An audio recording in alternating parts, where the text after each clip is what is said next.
para escuchar las estrofas de la Marcha Real, Himno Nacional de España.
Seguidamente entonaremos las estrofas del Himno Nacional Argentino.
Ahora sí pueden tomar asiento.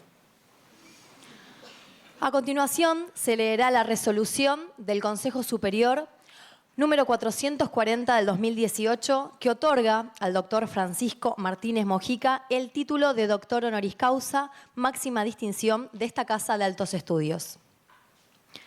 Quilmes, 31 de octubre de 2018, visto el expediente número 827-1878/18, el Estatuto de la Universidad Nacional de Quilmes y la resolución número 171/10, y considerando que mediante el expediente citado en el visto se tramita la propuesta del Departamento de Ciencia y Tecnología para el otorgamiento de la distinción doctorado honoris causa al doctor Francisco Juan Martínez Mojica. Que el artículo 66, inciso K, del Estatuto de la Universidad Nacional de Quilmes establece que el Consejo Superior otorga el título de doctor honoris causa a destacadas figuras nacionales o extranjeras. Que Francisco Juan Martínez Mojica es profesor titular de microbiología en el Departamento de Fisiología Genética y Microbiología de la Universidad de Alicante y miembro fundador del Instituto Multidisciplinar. Que el doctor Francisco Juan Martínez Mojica tiene una amplia formación académica de grado y posgrado en Ciencias de la Vida. Ha obtenido el título de licenciado en Biología por la Universidad de Valencia. Se doctoró por la Universidad de Alicante, recibiendo el premio extraordinario del programa de doctorado en Biotecnología. Que el doctor Francisco Juan Martínez Mojica, en el año 1997, obtuvo una plaza de profesor titular de microbiología en la Universidad de Alicante, fundando el grupo de investigación en microbiología molecular, desempeñando a partir de entonces los cargos de secretario, subdirector y director del Departamento de Fisiología, Genética y Microbiología de dicha universidad. Asimismo, se desempeñó como asesor científico de diversas instituciones públicas y privadas. Que entre sus logros científicos se destaca el descubrimiento de un sistema de inmunidad adquirida conocido como CRISPR, que utiliza las bacterias para defenderse de la infección por virus y que constituye uno de los mayores avances en biología de la historia reciente. Que el trabajo pionero del doctor Mojica y su contribución fundamental al conocimiento de estos componentes de las bacterias durante más de 2 décadas le cualifican como el promotor de la investigación CRISPR a nivel mundial.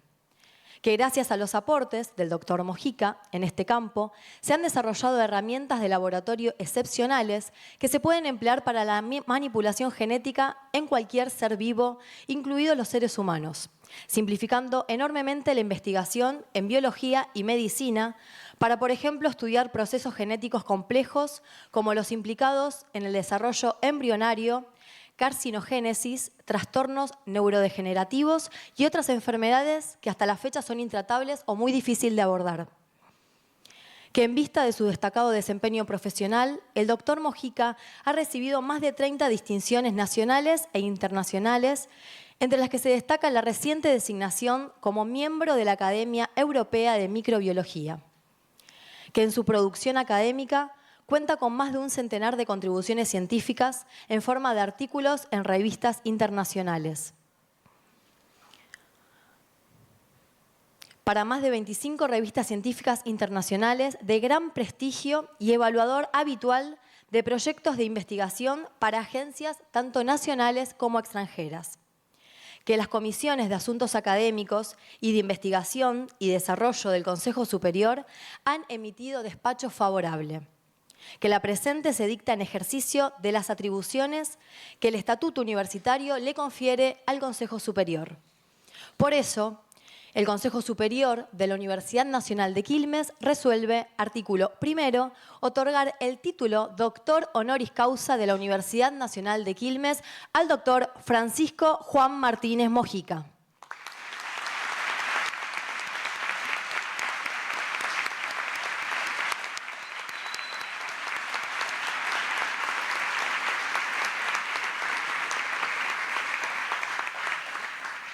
A continuación vamos a invitar al doctor Daniel Gómez, rector mandato cumplido 2004-2008 de esta Casa de Altos Estudios, a realizar una breve presentación del doctor Francisco Martínez Mojica.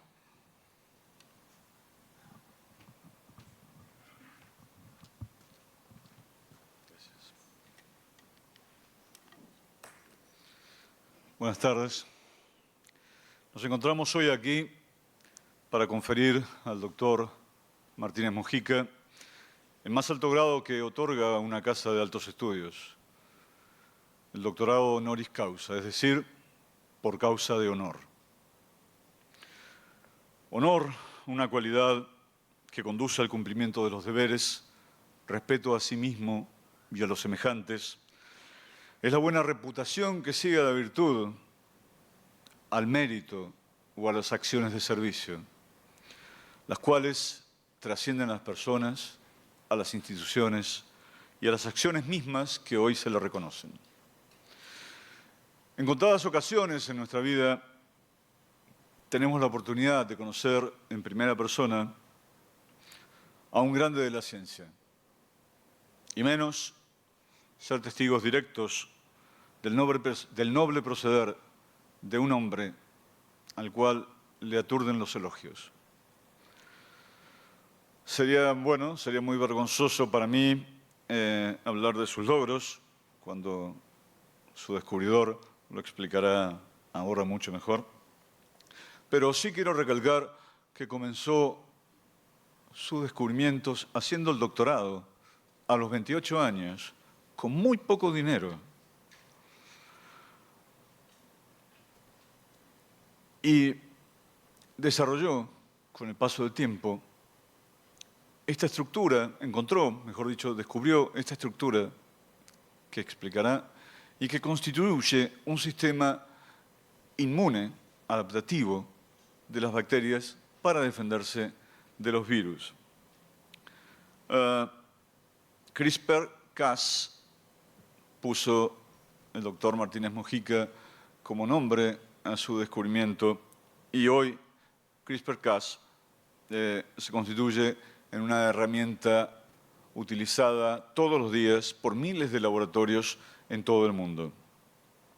Permite cortar el genoma en forma precisa y esta especificidad y capacidad de cortar la convierte en una herramienta brillante para la edición del genoma, que sería una suerte de tijeras genéticas para cortar y pegar genes.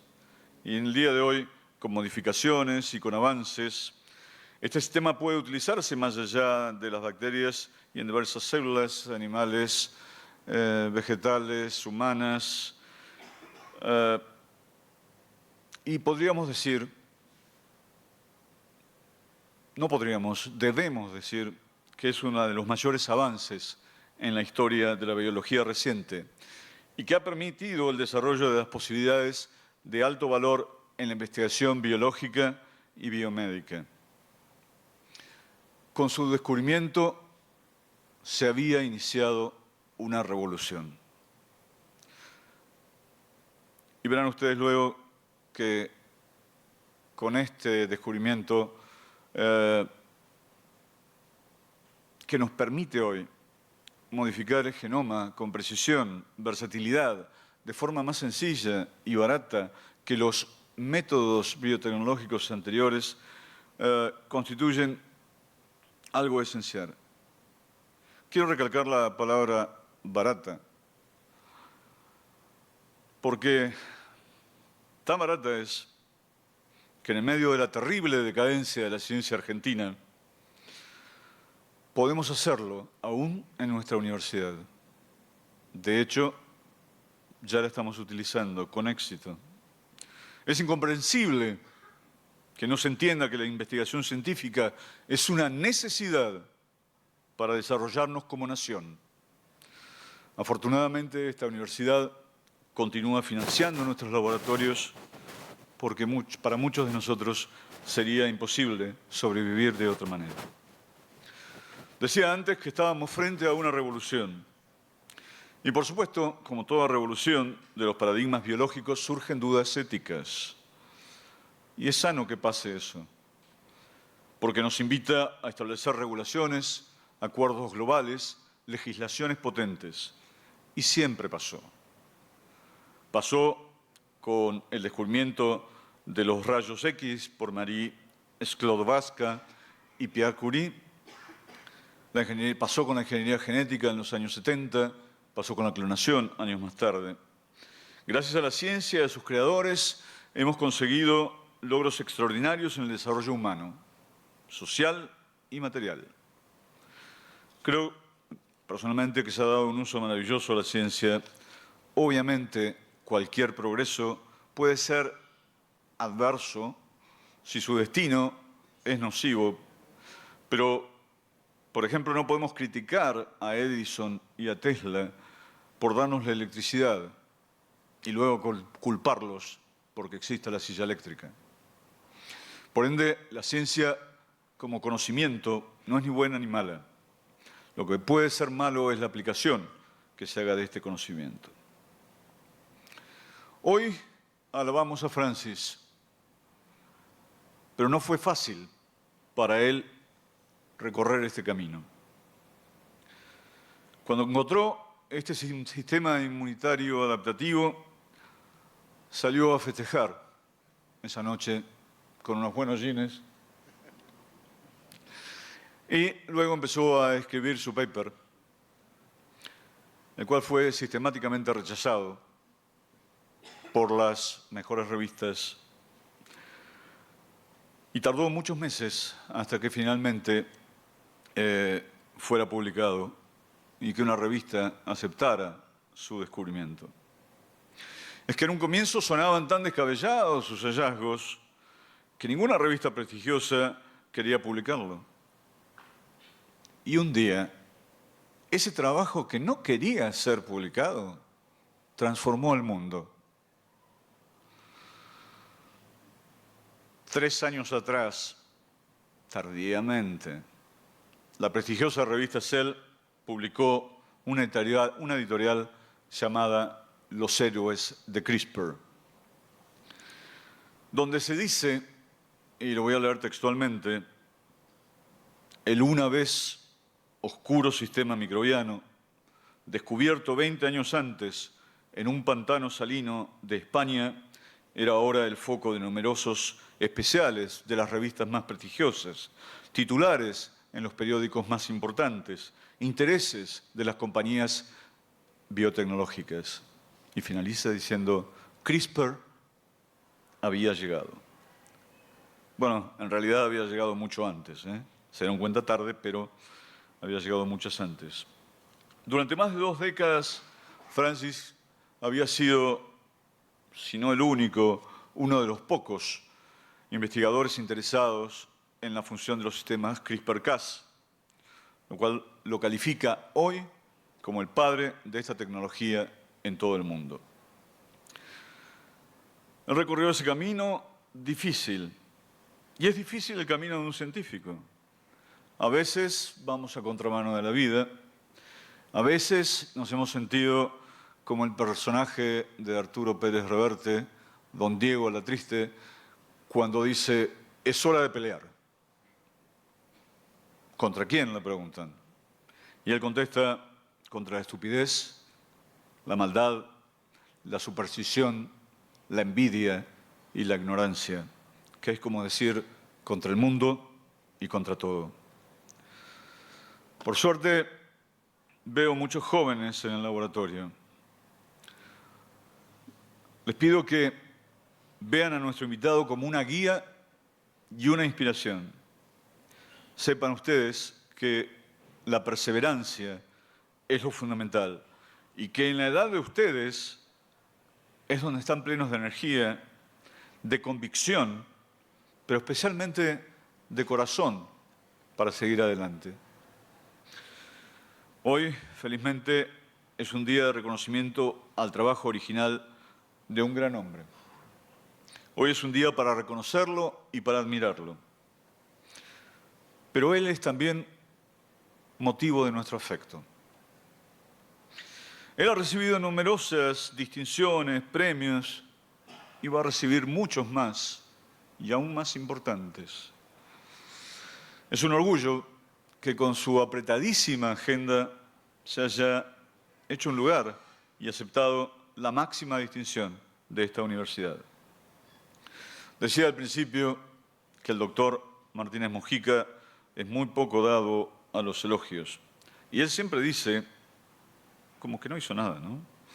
Que él encontró un sistema de defensas bacteriana y que otros hicieron los desarrollos que hoy nos prometen grandes avances biomédicos. Bueno, yo me permito disentir, creo que no es así. Sin su descubrimiento, todo lo que vino después hubiera sido imposible. En el día de hoy, 2 de mayo, 500 años atrás, moría otro genio, Leonardo da Vinci. Qué mejor entonces que utilizar sus palabras cuando dijo: los hombres geniales empiezan las grandes obras, las terminan sus seguidores. Y si vamos en juego de comparar, sin la invención del acero, no existirían todas sus posibilidades, todas sus aplicaciones. Muchos siglos atrás, en la Edad Media, el acero se utilizaba principalmente para fabricar espadas. La espada era en aquella época no solo un arma blanca, sino también un objeto de lujo donde se inscribían leyendas en la hoja, donde se ponían piedras preciosas en su empuñadura. Y una de las espadas más famosas, la tizona, la espada del Cid Campeador, tenía escrita una leyenda que decía: de nada te sirvo si te falla el corazón. Queriendo decir y enfatizar que más importante que el elemento es la convicción del propio sujeto que la utiliza.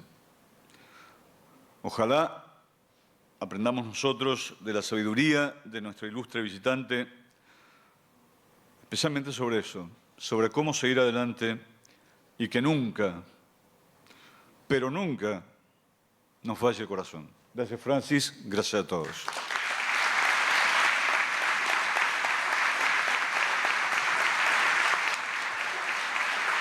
Agradecemos al doctor Daniel Gómez por las palabras. Seguidamente hará uso de la palabra el señor vicerrector de la Universidad Nacional de Quilmes, Magíster Alfredo Alfonso.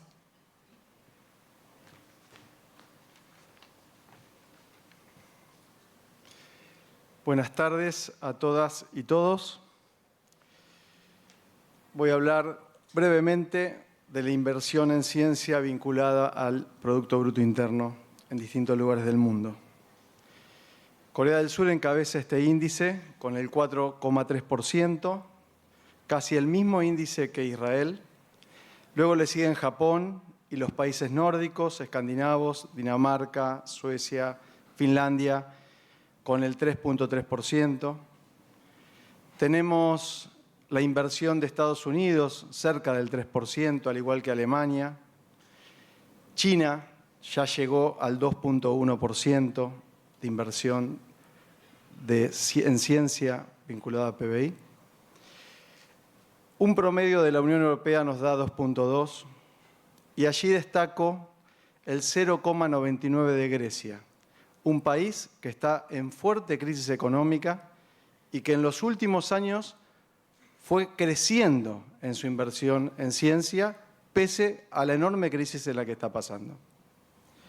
De algún modo, Grecia lleva a la práctica aquello que también hizo Nehru, el primer ministro indio, post la independencia de Gran Bretaña, que invirtió fuertemente en ciencia en un país muy pobre y que podemos ver sus frutos hasta el día de hoy. Argentina, hoy salió publicado y el día 30 lo publicó la revista Science, invertía el 0,53% en 2015 y hoy está en 0,26%. Nuestra universidad, la Universidad Nacional de Quilmes, por supuesto no tiene un PBI, pero sí tiene un presupuesto que sabemos que es exiguo. Invierte alrededor del 3% de ese presupuesto en investigación. Es un sistema del cual nos sentimos orgullosos, pero también sabemos que falta, y por eso desde esta gestión lo que queremos es que conozcan nuestra voluntad de acompañar, de estar siempre presentes en el fomento, en las articulaciones posibles que los equipos de investigación puedan desarrollar con universidades e instituciones extranjeras.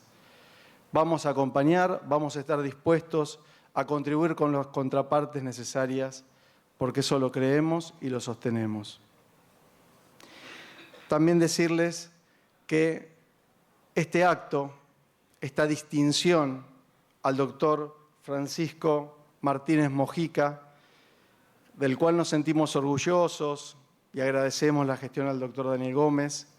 Nos sentimos orgullosos no solo porque haya aceptado, sino también porque tengamos el honor hoy de tenerlo presente con nosotros. Y de algún modo, este acto nos sirve como para marcar el compromiso inquebrantable de esta gestión para acompañar la ciencia de la Universidad Nacional de Quilmes. Muchas gracias.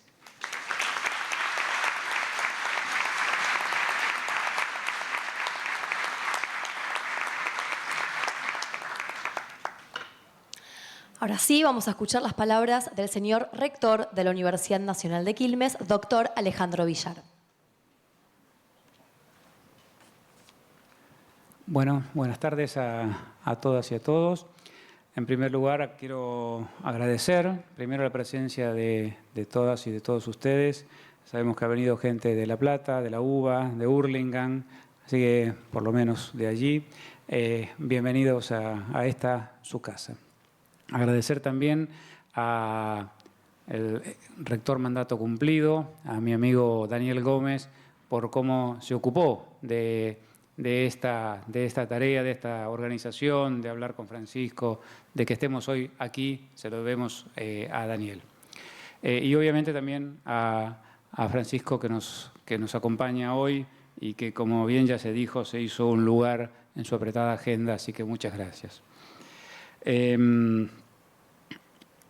Voy a hacer solo algunas pequeñas consideraciones sobre el tema del papel de la educación superior y de la educación en Argentina.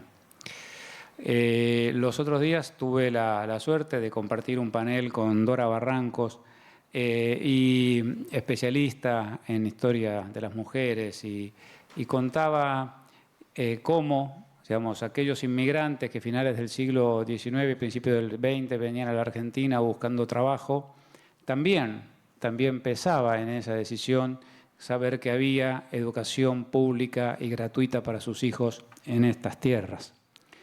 Y esto es algo de lo que nosotros como argentinos nos orgullecemos. Estamos seguros que la educación en Argentina ha sido un articulador social y ha sido un instrumento de movilidad social.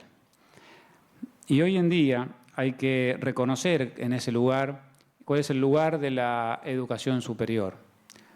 Históricamente, en sus inicios, la educación superior tenía la función de formar las élites, pero claramente, y en este año en el que estamos recordando los 70 años de la gratuidad de la educación universitaria que estableciera el presidente Perón en 1949, es también claramente ahora un instrumento de inclusión, un instrumento de equidad.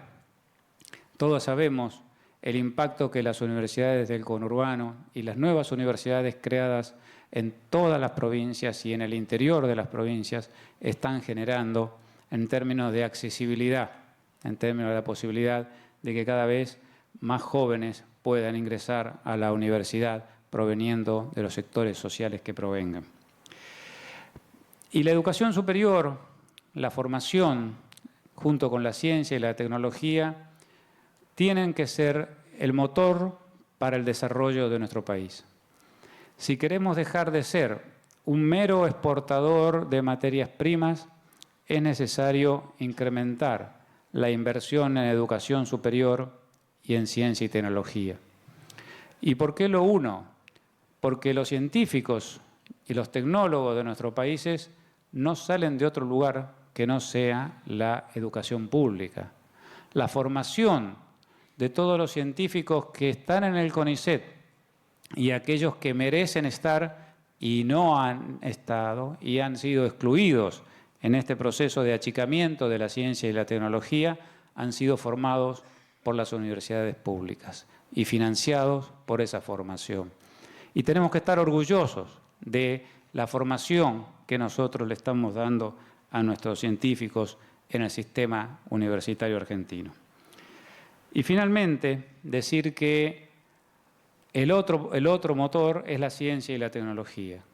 Si no logramos mayor innovación, mayor ciencia aplicada, no logramos articular para que todo lo que se produce en este valor que es la ciencia en la mente, la capacidad que tenemos, que hemos formado de los científicos en su intelecto, si no logramos que esto articule y se convierta en un motor de desarrollo, habremos fracasado.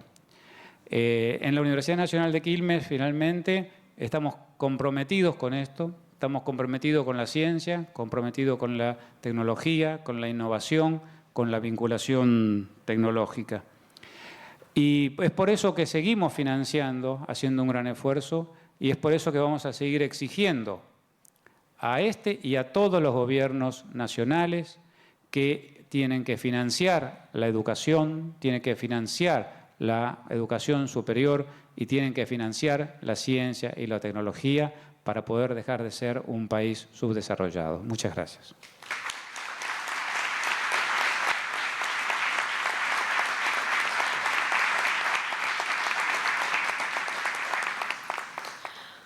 Bueno, a continuación vamos a escuchar las palabras... No, vos no hablas.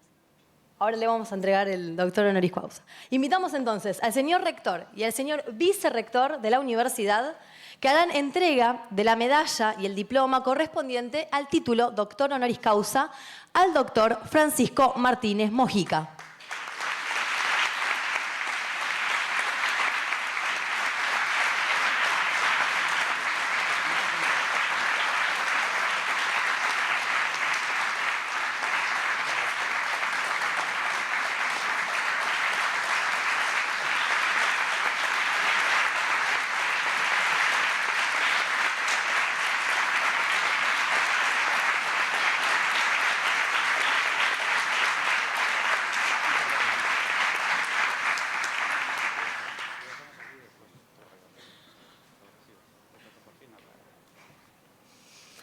A continuación, escucharemos la conferencia magistral del doctor Francisco Martínez Mojica.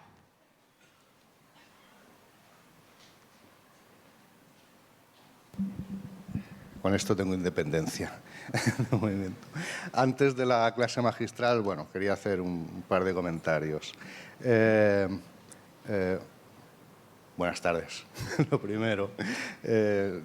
Señor rector, aquí no se utiliza lo de magnífico, ¿verdad?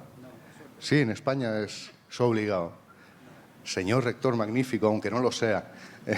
En este caso creo que sí que lo es. Por lo poco que le conozco, me da la impresión de que es un rector magnífico. Entonces, me va a permitir que se lo diga. Señor rector magnífico de la Universidad Nacional de Quilmes, autoridades en general, miembros de la comunidad universitaria, señoras y señores estudiantes, es un gusto ver gente tan joven, tanta gente joven, y la mayor también, pero bueno, especialmente ver gente con esa cara, con esos ojos de ilusión que algunos intentamos mantener, pero no hay manera. Hace tiempo, ¿verdad?, que la mirada nos delata. La investigación es bastante complicada, en algunos lugares más que en otros. Hace ahora mismo como 30 años inicié mi andadura por la ciencia, en la investigación, matriculándome en un programa de doctorado en biotecnología en la Universidad de Alicante, muy cerca de casa, de la ciudad donde nací, en Elche. Era una universidad, y sigue siendo una universidad pública, muy pequeñita. Ahora debe de tener más o menos los mismos estudiantes que que la Universidad Nacional de Quilmes, unos 25.000, 30.000, depende del año. Universidad pública, pequeña y comprometida con la investigación, haciendo lo que se podía. En la Universidad Nacional de Quilmes se parece muchísimo a esta Universidad de Alicante en muchos aspectos.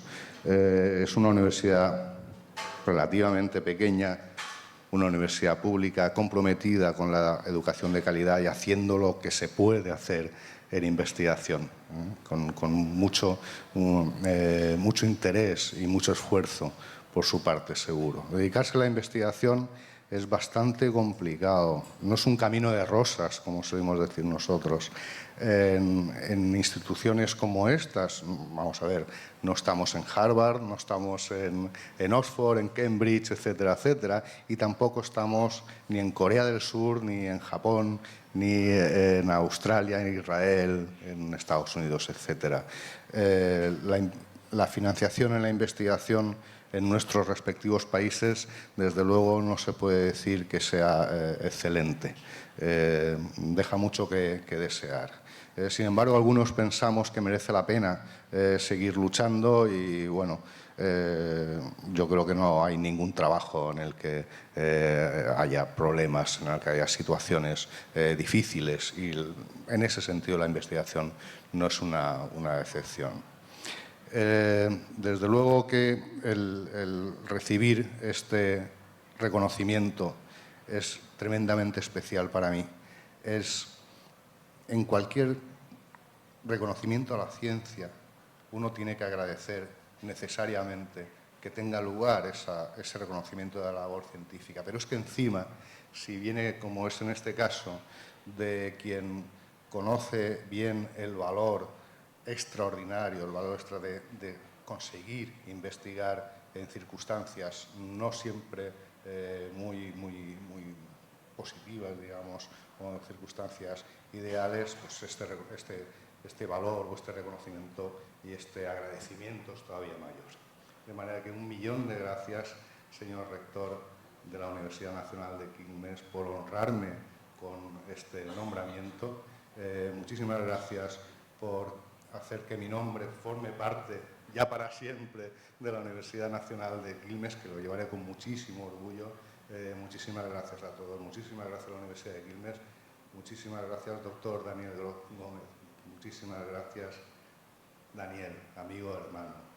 Nos conocemos desde hace muy poco, pero parece que nos conozcamos de toda la vida. Muchas gracias por tu participación también en este año. Y ahora voy a contarles un rollete que intentaré que sea corto. No sé si es de 20 minutos. ¿Cuánto tengo? Sinceramente. ¿Lo que quieran? Perfecto. Venga, vamos allá.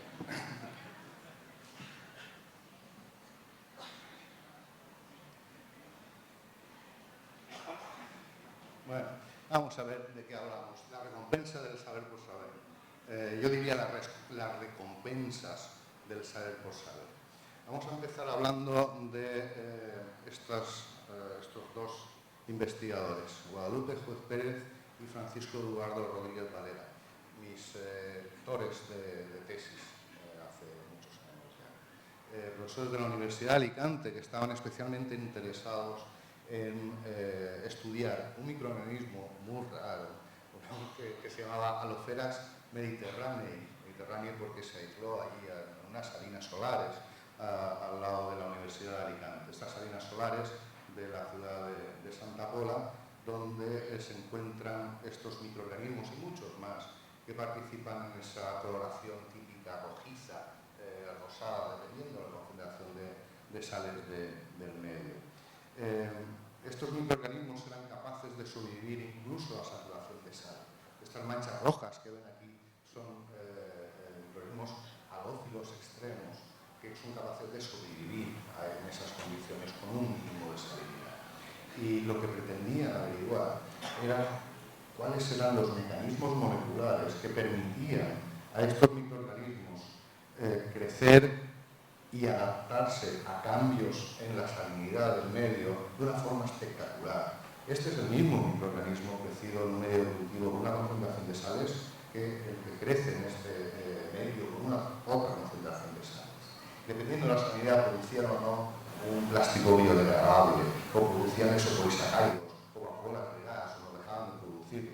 incluso el aspecto de las células no se llega a ver muy bien, es totalmente distinto dependiendo de la salinidad que crecía. Y esto lo hacía muy rápidamente, es decir, tenía que haber algún tipo de mecanismo de regulación global que hiciera que de golpe, cuando caía una lluvia tremenda en esas salinas y se distribuía, la sal respondiera de una forma que les permitiera sobrevivir en aquellas condiciones. Pues eso es lo que me encargaron en mi proyecto de tesis. Y para mirar, echar un vistazo a dónde podía estar una respuesta que explicara estas adaptaciones a los cambios en salinidad, pues miramos donde más información se puede obtener, que es en el ADN. El genoma de estos microorganismos, un genoma típico de un procariota, de bacterias, estos son arqueas, primos cercanos a las bacterias, pero básicamente son equivalentes en distintos aspectos fisiológicos y morfológicos. Le echamos un vistazo al genoma, donde reside la información genética de estos microorganismos, un genoma que, como bien sabéis, está constituido por 4 bloques distintos, 4 tipos de moléculas distintas, A, C, G, T, letras que se pueden leer, se puede secuenciar. Hoy en día es ¿cuánto cuesta? Ya no lo sé, unos 3.000, incluso menos, dólares secuenciar el genoma de una célula humana, por ejemplo, en unas pocas horas. En los años 80, 90, tardábamos una semana en conseguir 200 de estas letras, y además salía cuando quería salir, que era muy de vez en cuando. Y como conseguíamos leer estas secuencias, era con estos geles, que aquí ha desaparecido un poco bueno, con estos geles que parecen un código de barras, en el cual uno va leyendo de abajo para arriba, ACGT, pues aquí tenemos A, C, C, C, A, C, A, T, G, G, G, y leyendo esto nos dimos cuenta de que se repetía a distancias regulares exactamente la misma secuencia, las mismas letras en el mismo orden. Estas secuencias estaban está mal dicho, pero regularmente espaciadas, porque no hay espacios vacíos entre una repetición y la siguiente. Lo que tenemos es una secuencia que es distinta, que no está repetida, secuencias que lo denominaríamos como espaciadores. A estas repeticiones las denominaría unos 10 años más tarde CRISPR, Cluster Regular Limited Spatial Polynomial Repeats, una locura que se me ocurrió en un mal día. Pero mi mujer estuvo de acuerdo. Las secuencias repetidas que represento aquí como rombos son simétricas, por eso lo de palindrómicas, están separadas por lo que se denominan los espaciadores. Los espaciadores y las repeticiones forman las agrupaciones o las reacciones CRISPR, y lo que nos planteamos en ese momento fue ¿para qué sirve esto?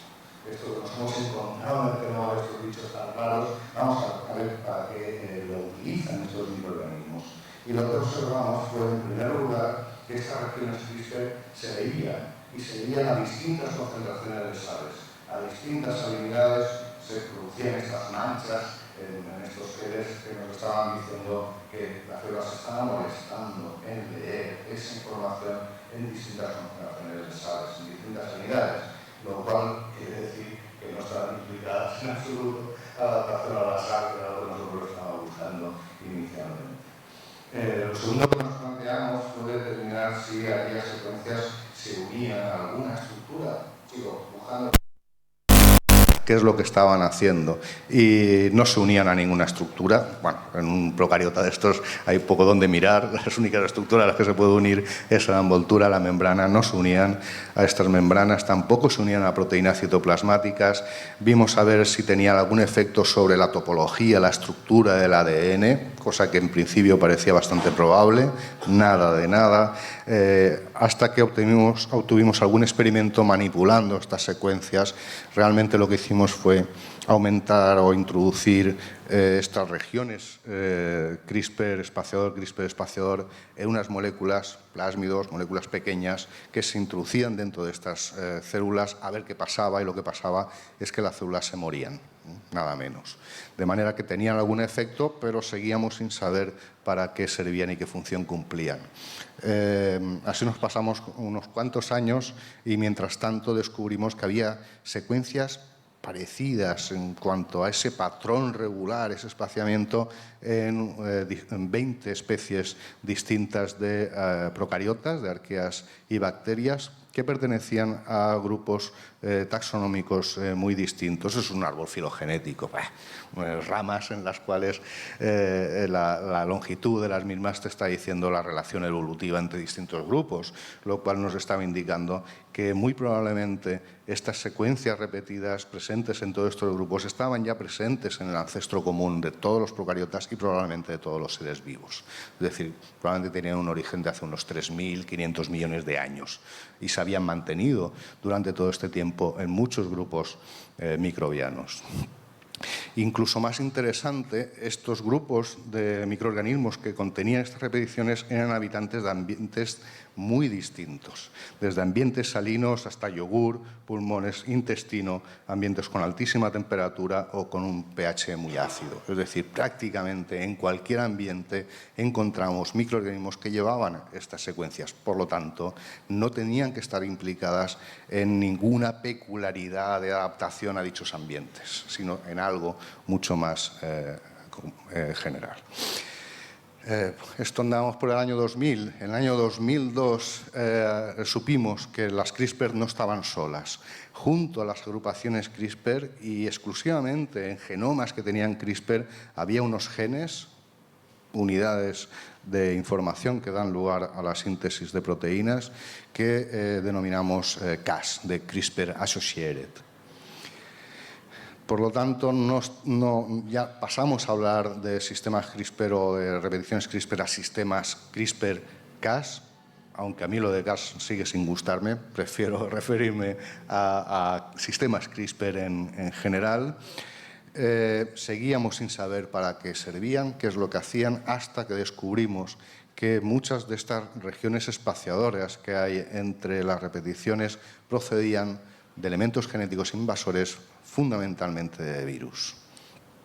Virus que intentaban infectar a estas células, pero que gracias a la presencia de los sistemas CRISPR eran capaces de destruir el virus invasor, reconocerlo y destruirlo. Es decir, los sistemas CRISPR-Cas, eran ni más ni menos que un sistema de inmunidad adquirida con memoria, que funciona de la manera que les voy a decir dentro de un momento, y cosa que averiguamos a partir de este momento gracias a la participación de muchos grupos de investigación de varios lugares del mundo.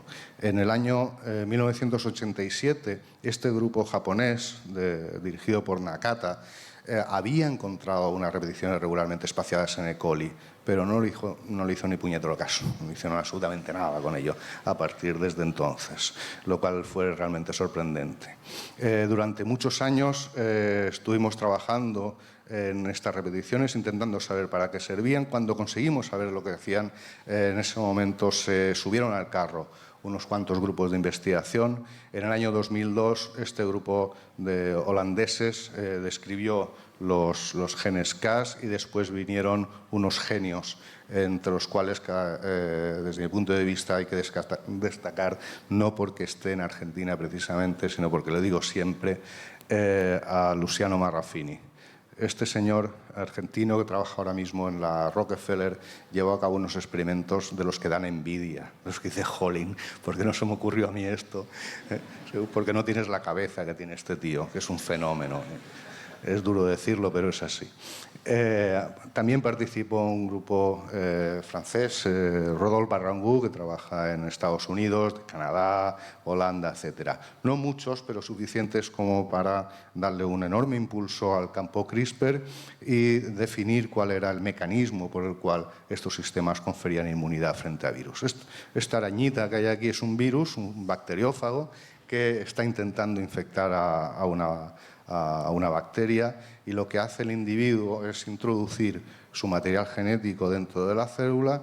A partir de ese momento se dispara una respuesta por el sistema CRISPR, que lo que hace es coger un fragmento del material genético de ese virus e introducirlo como un nuevo espaciador en una agrupación CRISPR. A partir de ese momento, la bacteria está inmunizada de forma específica frente a ese virus.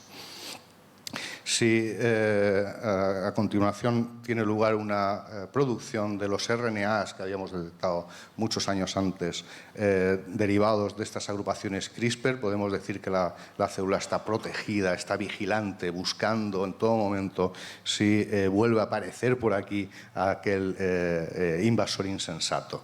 Y si realmente llega a introducir su material genético un descendiente de aquel virus del cual obtuvo un espaciador esta bacteria, pues lo que va a pasar es que va a ser reconocido por estos centinelas de ARN, y a continuación ese reconocimiento le va a dar tanta alegría a la bacteria que va a inducir la actividad de una proteína a la que nos hemos referido anteriormente, ¿verdad, Daniel? Como las tijeras moleculares que cortan ese material genético que coincide con el espaciador.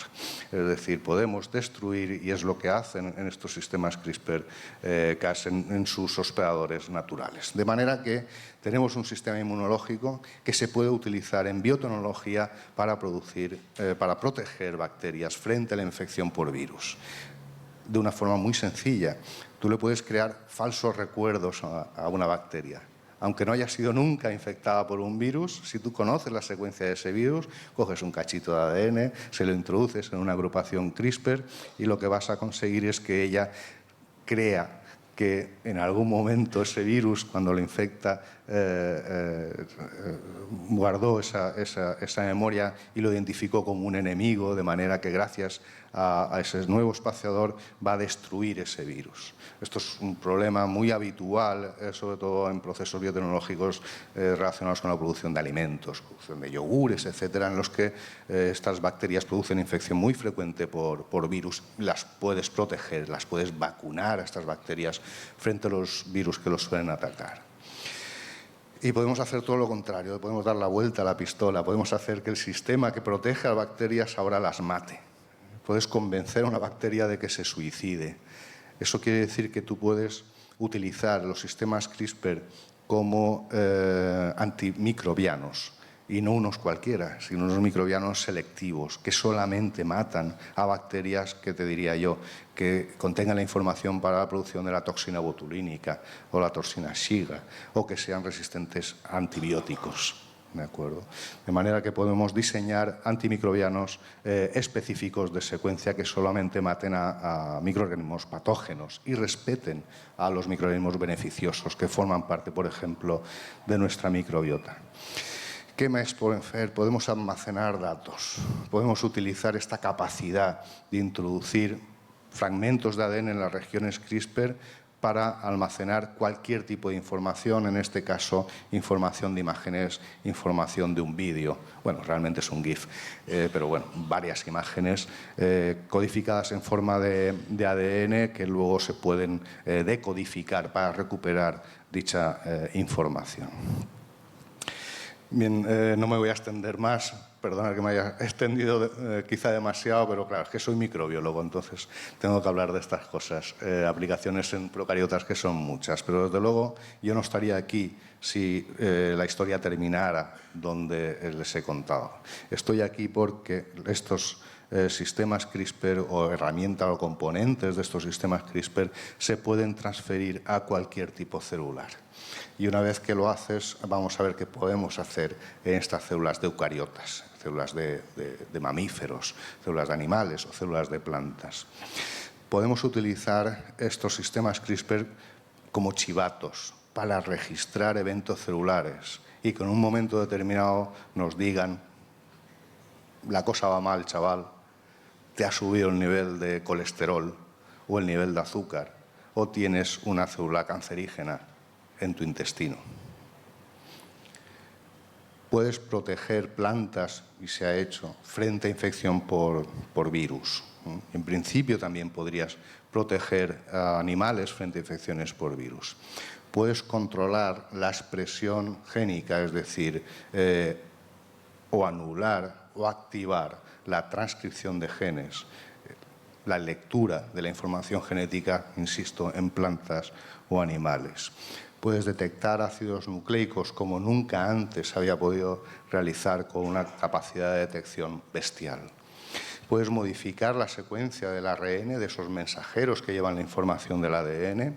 Puedes modificar el ADN a nivel de la arquitectura, a nivel de la localización del ADN dentro del núcleo.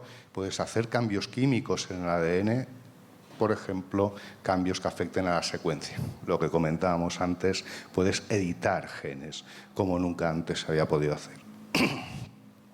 He hecho una recopilación de noticias sobre CRISPR de las últimas 4 semanas.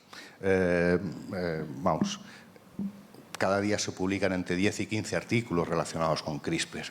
O sea, se puede hacer una idea de la cantidad de noticias relacionadas con CRISPR que podemos encontrar continuamente. Hace un mes, un poco más, se desarrolló lo que se llama el CRISPR chip, un nuevo dispositivo que permite detectar mutaciones en genes, cambios en una sola posición. Con este dispositivo tiene el tamaño de una cajetilla de tabaco, sin necesidad de amplificar ese ADN. No necesitas hacer PCR. Directamente te dice, aquí en este genoma hay una mutación en este lugar concreto. Hace unos días se ha conseguido transformar una célula humana en una computadora biológica de doble núcleo.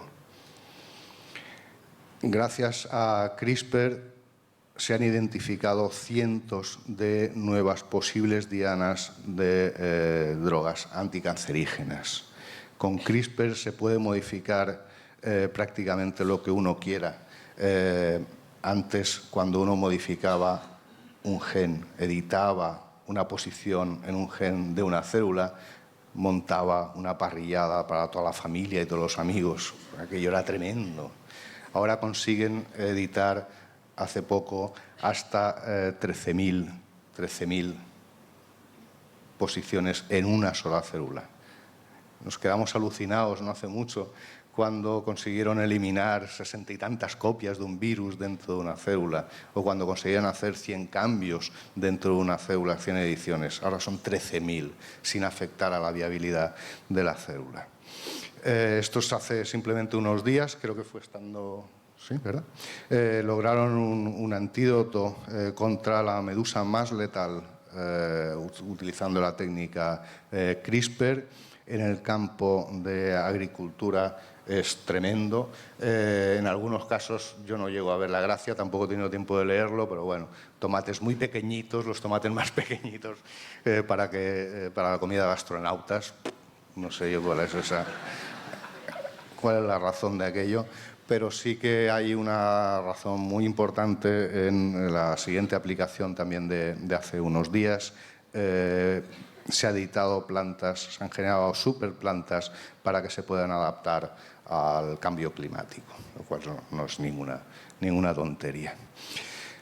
Podemos controlar el crecimiento y la fertilidad de muchísimos animales, mosquitos para evitar la transmisión de malaria, hacer, por ejemplo, mosquitos incapaces de transmitir el parásito de la malaria.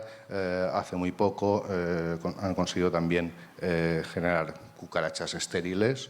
Se puede aplicar CRISPR a prácticamente cualquier ser vivo, incluso algunos que no se dejaban manipular con otras herramientas, aplicado a células, aplicado a animales para curar enfermedades. Con CRISPR se ha conseguido curar una enfermedad pulmonar antes de que tuviera nombre, todavía no se ha dado nombre a dicha enfermedad. También un ejemplo reciente, ratones que se han modificado con CRISPR para curar una enfermedad que es la piel de mariposa. Y todo esto, prácticamente todo, no todo, pero la mayoría está basado en el uso de una herramienta muy concreta, CRISPR-Cas9, que utiliza la proteína Cas9 y en la mayoría de los casos procedente de una especie muy concreta que es Streptococcus thermophilus. Hay muchas CRISPR-Cas9 distintas, muchas Cas9 distintas con distintas propiedades, pero es que hay muchísimos sistemas CRISPR muy distintos. Algunos se pensaba que no servían para nada. Esos que no servían para nada, que es un tipo distinto del de Cas9, porque en lugar de cortar una vez se vuelve loco, corta la primera vez, coge vicio y empieza a cortar a partir de ahí. Esos los sistemas de la clase 1 que se pueden utilizar, por ejemplo, para eliminar virus insertados en el genoma de una célula eucariota, como el virus del herpes. Bien, esto en animales donde se están llevando a cabo la mayoría de los experimentos, pero también se están llevando a cabo en humanos. Hace pues ahora ya casi 4 años, en el 2015, se llevaron a cabo los primeros ensayos clínicos en humanos. Hace tan solo unas semanas, unos días realmente, se ha conseguido tratar por primera vez en ensayos clínicos a pacientes en Estados Unidos, porque el resto, todos ellos se han llevado a cabo en China, de los cuales todavía no tenemos resultado en ningún caso. Casi todos estos ensayos son para curar cáncer, ensayos ex vivo para modificar células, linfocitos T, células sanguíneas, para hacer que sean capaces de, una vez reintroducidas en el huésped, vayan a la célula tumoral y la destruyan, es decir, que hagan su trabajo que deberían de hacer. Ahí es nada. Esto es lo que ha pasado desde el año 1987, cuando se descubrieron las primeras secuencias repetidas CRISPR, hasta el momento actual. No les debe dejar de sorprender que haya incluso un documental maravilloso, que espero que esté disponible muy pronto, que habla sobre CRISPR. Se dedica fundamentalmente a la edición genética con CRISPR, tocando todo tipo de aspectos, incluso aspectos éticos derivados de la utilización de estas herramientas. Un documental en el que se reconoce a unos cuantos de los muchos que han participado en el desarrollo de esta maravillosa tecnología. Muchos de estos los conocemos sus nombres. Por aquí está Rodolphe, Philippe, Jill, Jennifer, Emmanuel, George, Frank, Luciano, Eugene, John, Sylvain, etcétera, etcétera. Pero voy a terminar refiriéndome a los que no conocemos el nombre, a los muchísimos investigadores anónimos. Algunos de ellos lo eran antes, ahora pues ya los conocen, representados por gente como mis directores de tesis. Creo que hay que ser muy agradecido en esta vida. Y yo le debo mucho a estos señores, estos investigadores, estos boludos, pelotudos o como queráis llamarlos, que me transmitieron y me echaron a perder. O sea, realmente me convencieron de que merece la pena investigar en investigación básica, buscando simplemente cuál es el motivo de por qué en aquel caso unos microorganismos eran capaces de sobrevivir en condiciones salinas muy adversas. Gente que lo único que quiere es curar el mayor problema que tenemos los seres humanos. Uno de los mayores problemas que tenemos, que estarán de acuerdo y que nos afectan a todos, que es la ignorancia. Y con eso ya las aplicaciones ya vendrán, tarde o temprano. Pero con intentar, aunque sea paliar la ignorancia, yo creo que ya vamos bastante bien. Y nada, simplemente quería terminar haciendo un homenaje a todos estos investigadores anónimos y dándoles las gracias. Y gracias a ustedes también por su atención. Gracias.